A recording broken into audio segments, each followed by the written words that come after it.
Hi hello నమస్తే good morning to everyone. ఎలా ఉన్నారు? అందరూ బాగున్నారా? నేనైతే బాగున్నానండి.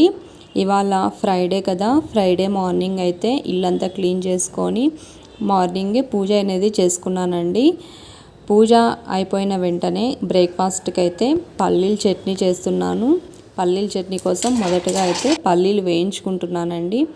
పల్లీలు వేయించుకున్న తర్వాత పచ్చిమిర్చి, టమోటా, కొంచెం ఆయిల్ వేసేసి పచ్చి కరివేపాకు కొంచెం వేసి వాటినైతే వేయించుకుంటున్నాను. పల్లీల చట్నీకి టమోటా వేసి పచ్చిమిర్చి, పచ్చి కరివేపాకు వేసి పల్లీల చట్నీ చాలా టేస్టీగా ఉంటుందండి. తర్వాత అయితే దోశ కోసం దోశ పిండి అనేది రెడీగా ఉంచుకున్నాను.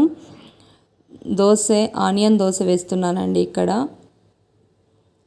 ఇవాళ అయితే బ్రేక్ఫాస్ట్ తినేసి కొంచెం బయటికి వెళ్ళే పని ఉందండి. ఇవాళ నుంచి మా అమ్మాయికి హాలిడేస్ అనమాట. ఇంకా అమ్మాయిని పిలుచుకురావడానికైతే తొందరగా బ్రేక్ఫాస్ట్ చేసి వెళ్దామని అయితే ఫాస్ట్గా ప్రిపేర్ చేస్తున్నాను. ఇప్పటికే టైం వచ్చేసి 8:30 అయిపోయిందండి.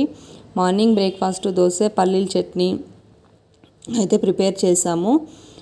ప్లీజ్ నా ఛానల్ కనుక నచ్చినట్టయితే ప్లీజ్ సబ్స్క్రైబ్ చేసుకోండి ఫ్రెండ్స్. బాయ్.